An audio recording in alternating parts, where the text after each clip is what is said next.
Hello everyone. Whoa, a little bit tinny. As Dr. Martin said, my name is Philip Haslam. I am the author of the book, When Money Destroys Nations. It's a book about Zimbabwe's hyperinflation and about ordinary people living on the ground. And it's a book about our world today as countries print money on a large scale. So Dr. Martin mentioned a few numbers. I'm going to just sort of test your memory. United States in the last couple of years, since the financial crisis, how much money have they printed since 2008? $3.5 trillion. That's 12 zeros. How about Europe? Europe this year announced a money printing program. The European Central Bank. How much? Anyone? Any guesses? 1.1 trillion euros. What are they doing with this money? They're printing the money and they're giving it to the governments effectively to repay their debts. How about Japan? How much money is Japan printing at the moment? Come on, I want some guesses for this one. 80 trillion yen every year. They're printing this money and they're giving it to the government to pay off their debts. Now, who thinks this is a good thing? Any hands? Who thinks it's a bad thing? I think it's a bad thing. But a lot of people are not really sure here. Okay, so this is something I've been fascinated with for the last 17 years. So I got into this. I was studying economics at the University of Cape Town, and there they started teaching something that they teach at every university around the world to economists, and that is this, that you stimulate an economy by going into debt, number one, by consuming in debt, and number two, by printing money. Now, I thought this is strange. You know, you're printing money out of nothing, and using that and it sort of creates a whole lot of value. Why don't we just print a whole lot more and create more and more value? And I got into this, and the more I got into it, the more I saw that there's some significant weaknesses with that sort of thinking. And I developed a program, a presentation that looks at teaching people how the global banking system works, or how money and banking work in our world today. And I was doing one of these presentations, and my current co-author said to me, "Hey, Phil, you know, we have an example of what happens when a country prints money on a large scale right next door to us in Zimbabwe. Okay, I'm telling you, there are stories there that no one has heard." So I thought, geez, that's really interesting. I wonder if that's the case. Why don't I go and interview a couple of Zimbabweans? Are there any Zimbabweans in the room? Yes? Okay, great. We'll lead to you. And so I started interviewing a couple of Zimbabweans, and the stories were fascinating, completely fascinating. Money printing in Zimbabwe affected every single person in the country, and it affected them in unique and personal ways. I started interviewing more and more people, and then I thought, sheesh, no, what I need to do is I need to go to Zim, and I need to go to the various cities, and I need to get a real strong case, and I need to write a book on what actually happened. And hence, the result is this book. But in the process, interviewing these people, you know, it surprised me because I have this economist hat on, and I'm thinking, you know, money printing, quantitative easing, larger sort of terms and concepts. And yet, with Zimbabweans, when you speak to them, the reality is that these are personal lives, just like you and I. You know, typically, I mean, often I'd interview people and I'd say, yeah, you know, tell me your stories about hyperinflation. You know, I'm very interested. We were right next door to you. And the response was often, you know, I can't really remember. I kind of blocked it out. It was quite bad.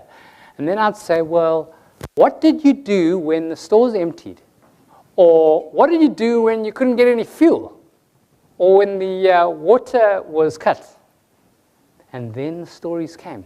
And they were fascinating, heartfelt, you know, tragic in some senses, and yet, you know, beautiful in other senses. Because this emphasized to me that money printing, economics, debt consumption, these are all nice economic terms, and yet they have very real practical implications for people living on the ground like you and I. Okay, so with that, let me tell you a little bit about Zimbabwe's story. I'll then get into some other facts, and we'll then dive into what's happening in our world today. Hopefully then, sort of finish for lunch. Have any questions if you have any.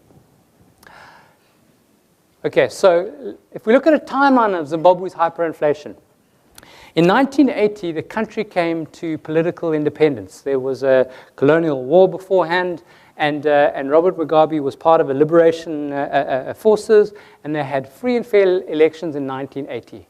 From that time on, the world around just embraced them completely.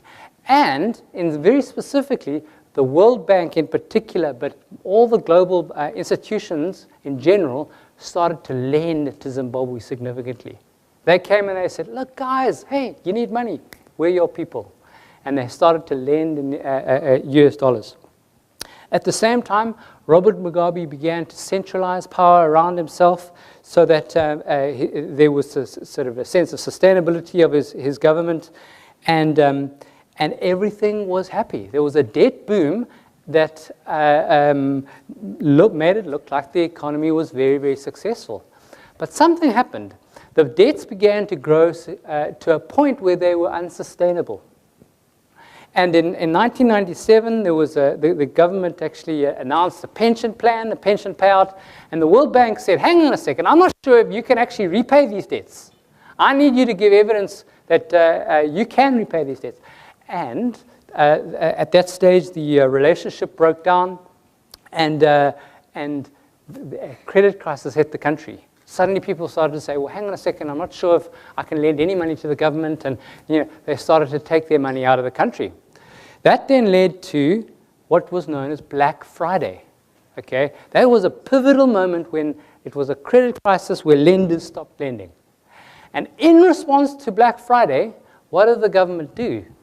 They, instead of borrowing money, they said, well, hang on a second, I can just print money, and I can continue to run my life just the way I did. So they started printing money in 1997. But the problem with printing money is that if you are giving goods and services, real goods and services for your time and labor and effort, and someone's in return giving you newly printed pieces of paper, after a while you start to say, hang on, give me something that's real.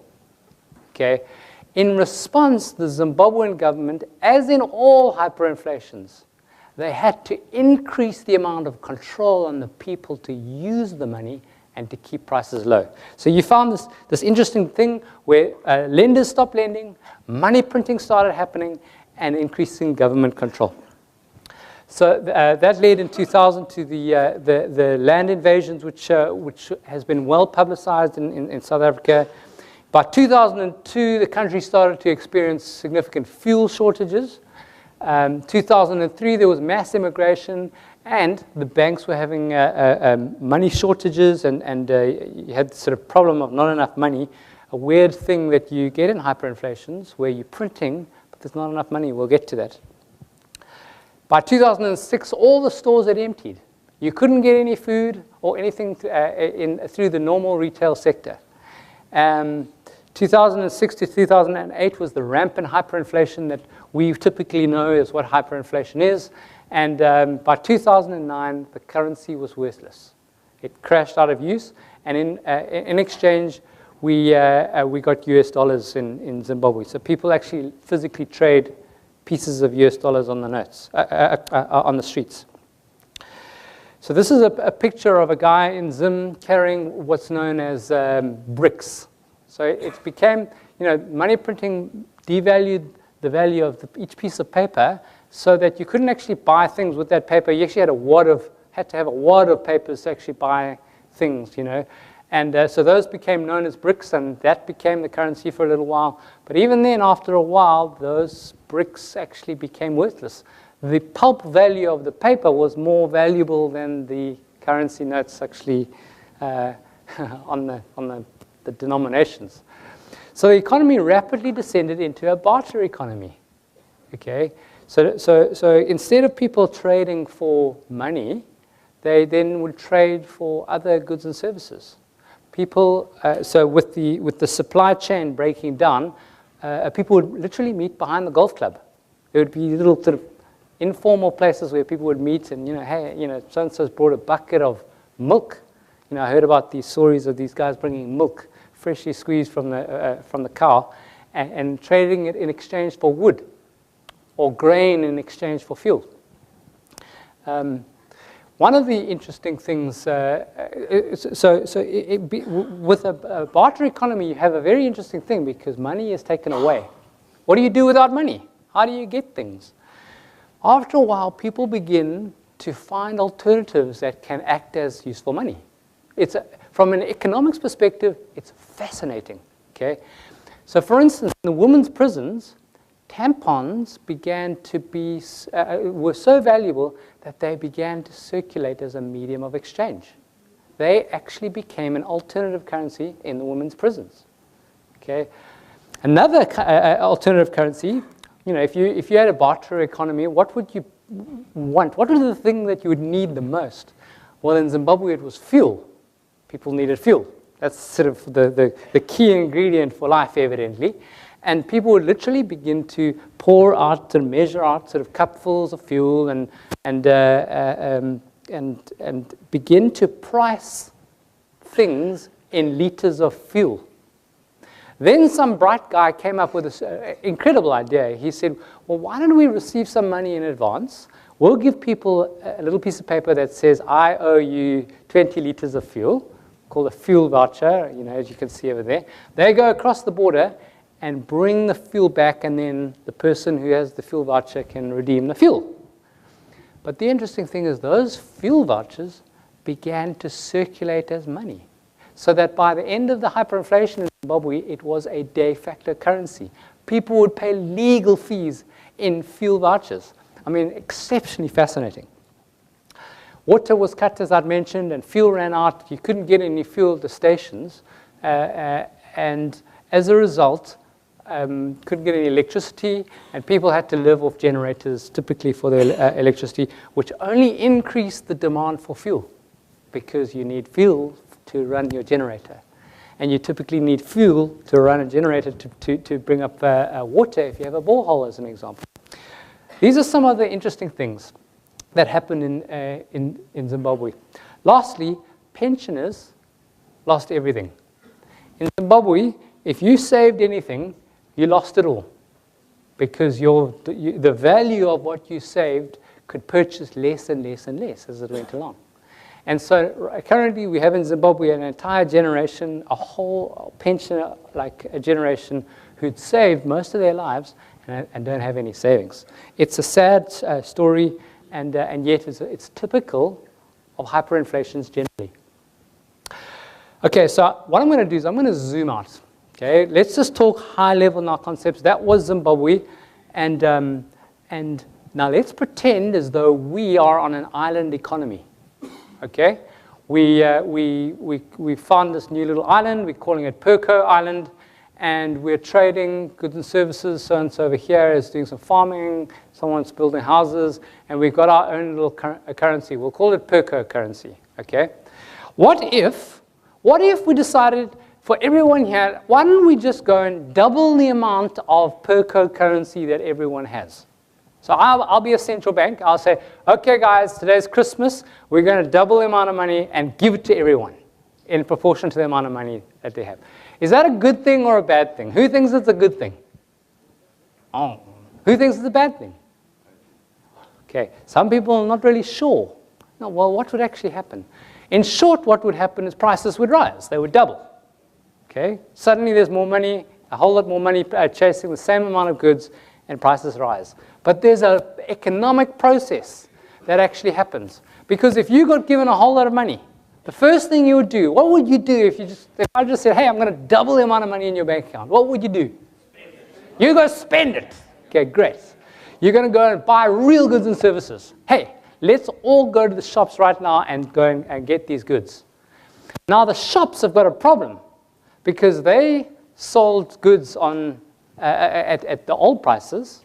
Now they need to purchase, they need to restock their stores on new prices. The benefit that you gain by running out and quickly buying things is the loss that the store owners had. Money printing makes it very good for consumers Not so good for producers. Okay? The other thing that you would do, what else would anyone do? If you got a whole lot of money, what would you do? Pay off your debt. Ah, yeah, that's great. Yeah, I'm going to flip. I've got this huge household debt. I'm going to quickly go pay it off. It's the same concept. People who get newly printed money and who have borrowed, well, they're in a great position because they can go pay off their debts. But if you're lending money, well, then you're in a terrible position. Okay, because you're getting the same amount of money back, but it can only buy you half the goods that it could originally. So money printing does some funny things to the society. It creates these skews, and it creates what we call a boom, as everyone goes out and buys goods and services and pays off their debt, and then a bust, as suppliers begin to say, well, hang on, actually, I can't make the money that I made, and they shut down. Boom and bust scenario.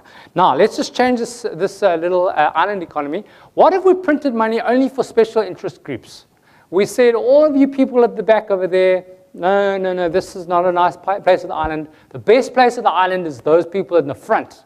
And there are not that many of us. So what we're going to do is, we're special needs people. And we're going to print money and give it to us. Okay? A similar scenario. So you get the same boom and bust and the same thing with prices and everything. But now here's something different. The people here who get the newly printed money benefit. Great, I get newly printed money. The guys at the back don't benefit. So I benefit, I go and buy things, you begin to benefit a little bit more, and this is a little pocket of growth here. But slowly, that newly printed money makes its way to the back of the room, and those people at the back of the room don't receive any benefit. All they have is higher prices. My benefit over here, in this little special interest group, is the cost for the people at the back. Okay? It causes increased inequality. It makes the rich richer and the poor poorer. Okay? And what's going to happen? All those people at the back, they're going to be like, geez, it's no longer like worthwhile to be staying at the back. They're going to migrate. They're going to come to the front, and they're in their droves, and there's not going to be enough space, and we'll sort of begin to haggle about who gets the area of the space. It has real geographic influence. In our society today, money printing is based around main city centers. And you'll see around the world, the trend since the money printing started is massive amounts of urbanization. It's not profitable to be working in the rural areas. It's profitable to be in the cities.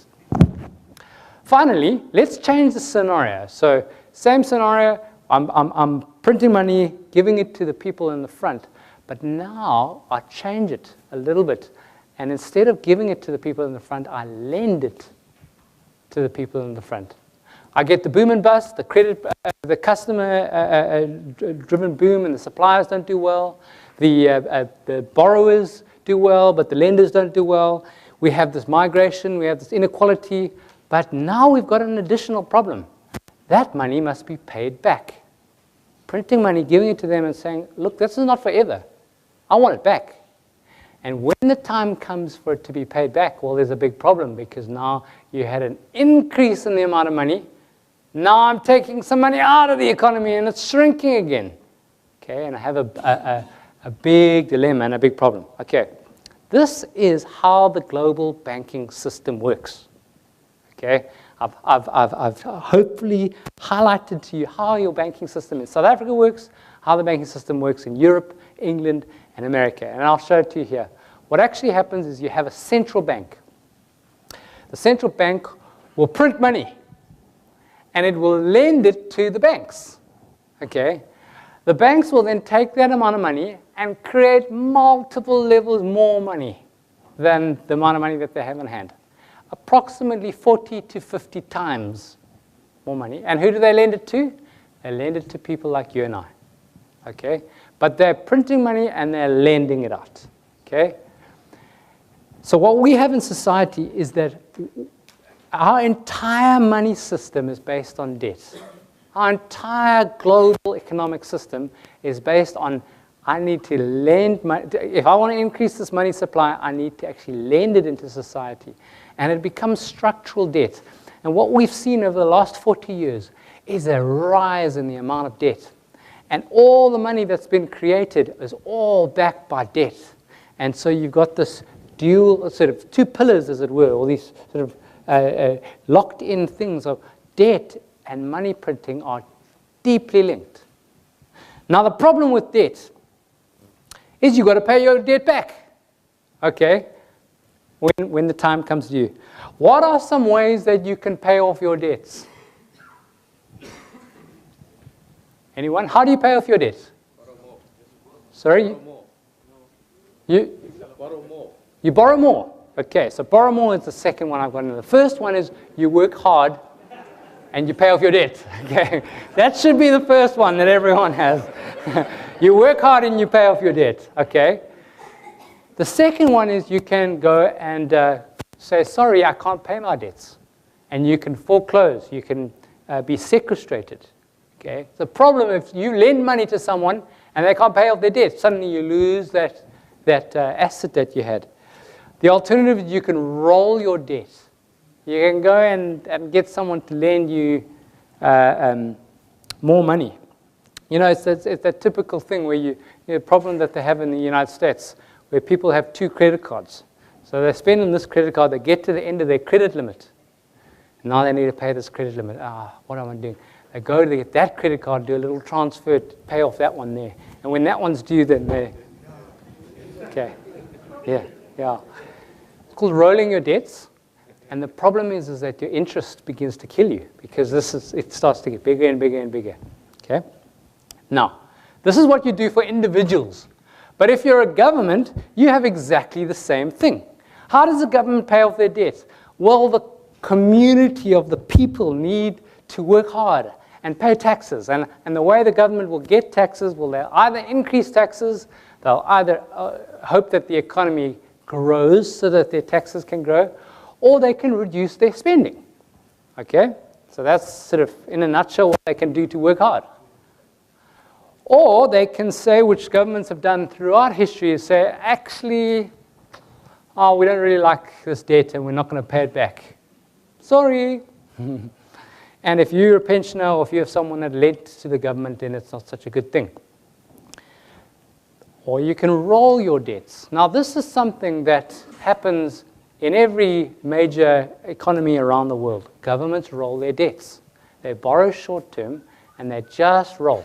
They continue to borrow from other people to pay off that debt and they roll it.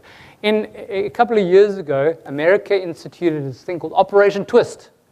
Everyone's, what's Operation Twist? Yeah, they're adjusting the yield curve. What they were doing is they were borrowing, issuing long-term bonds. They were saying, they were paying off long-term bonds using short-term borrowings. So they were effectively using their credit card to pay off their house loan. Okay. Something that's not sustainable, but it's what governments do around the world. Okay. But governments have one other alternative. What is the other alternative that a government has? They can print money. And this is what they're doing on a large scale. In fact, the central bankers around the world have said that they will do whatever it takes to stop debts from imploding. And specifically that they are willing to print money. In the United States it's called quantitative easing. In Europe, they've got different terms. In Japan, they call it Abenomics. Okay? They like to use big words. And the reason they like to use big words is if they said, look, guys, we're going to go print a whole lot of money and just sort of begin to pay off government debt, everyone would be up in arms. But if they said, no, look, we're instituting a quantitative easing scheme for which we're going to sort of increase the liquidity in the markets and, decrease the risk of deflation. No one knows what that said. Everyone's, oh, really? They sound very clever. Good. I think you should do it. No, they mustn't do it. Okay. This is what they're turning to on a large scale. Okay, around the world. So I've got a question for you. People have heard of hyperinflation once or twice before. How many times have there been hyperinflation in the last 100 years? Come on, any guesses? I have 6, 10. Who has had hyperinflation? Which countries? Germany. Germany? Zimbabwe? Greece has had hyperinflation? Okay, I can't hear. So I will tell you the answer. There have been 55 incidences of hyperinflation in the last 100 years. 55. That's on average more than one every 2 years. It's a regular event. Hey, you didn't know about that. I didn't know about it until I studied the number either. Very few economists know about that number. In fact, when I speak to professors at university who are telling people, hey, you need to be printing money, they don't know that number. They don't know the statistic. Boggles the mind. So what I've done here is I've created a little graphic. And we can just go through the graphic. We'll have a look at it. This shows all the hyperinflations that have happened in all the various different countries. I want you to see that hyperinflation happens in clumps. Okay? So let's go. So there was a whole lot of hyperinflations in the 1920s. Okay, Germany, Hungary, Russia, Poland, Austria. Then you had a whole lot of hyperinflations. You can see in the in the East, you had a bunch of hyperinflations in the 1940s. Then in the 1980s, you had a whole lot of hyperinflations in South America. And when the Berlin Wall came down and when communism collapsed, you had a whole lot of hyperinflations throughout the Eurasian area, and sort of a couple in Africa. DRC's had a couple, and that brings us to Zimbabwe, which has been the latest hyperinflation. 55 times it's happened in the last 100 years. Interesting statistic, eh? Interesting. Now, there's a fairly standard process that happens when a country goes into hyperinflation. Very standard. Happens every single time. People think, oh, it's money printing that leads a country into hyperinflation. Wrong. It's not. The process that leads a country into hyperinflation is first driven by debt. A country consumes and its government begins to expand beyond its ability to actually sustain itself. Okay? It's then borrowing and borrowing and borrowing, and you see these debts begin to expand beyond any reasonableness. Okay? Then a time comes when lenders say, hang on, I don't think that you can repay those debts. And they withdraw this privilege to borrow from those lenders. Suddenly, everyone starts to say, hang on, let's not lend to them, and they withdraw the lending facilities. And in response, the government prints money. But it is debt and the demands of debt that drive money printing. Okay, it's not just sort of, oh, someone decided to wake up one day and print money. No, it's debt that initially stimulates and pushes a country to printing money. Unfortunately, we don't have the time to go through the various, what we call gorge moments. You know, unique cultural shifts that lead a country into a hyperinflationary collapse. So you can read those in the book. I've dealt with it. So the question is, where is Europe? Where is Japan? Where is America in this process? Well, they're in this process of running up debt, but they haven't had a true credit crisis. In 2008, we had a major event, okay? Major banking crisis, and at that moment, the whole banking system was insolvent. And the only way that they could deal with it was to print money and bail out the banking system. But they have restored enough trust to say to lenders, continue lending. But they're printing money at the same time as well as sort of borrowing. So they haven't had the true credit crisis, but they are printing money on a large scale. Venezuela is far down the process of hyperinflation. They haven't yet reached the kind of excessive numbers, but they're probably, I think, at 700% inflation per year. Money printing, government control, pensioners losing everything, stores emptying, the same process. Okay. So let's just have a look quickly at global debt saturation. The United States currently have approximately $120 trillion owed by their government. 120 trillion. That's on average $1 million owed for every American family. Quite a lot.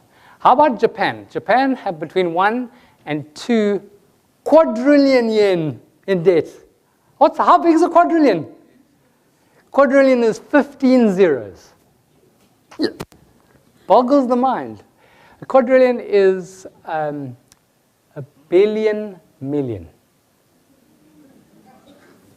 It's a million people giving a billion yen. Okay.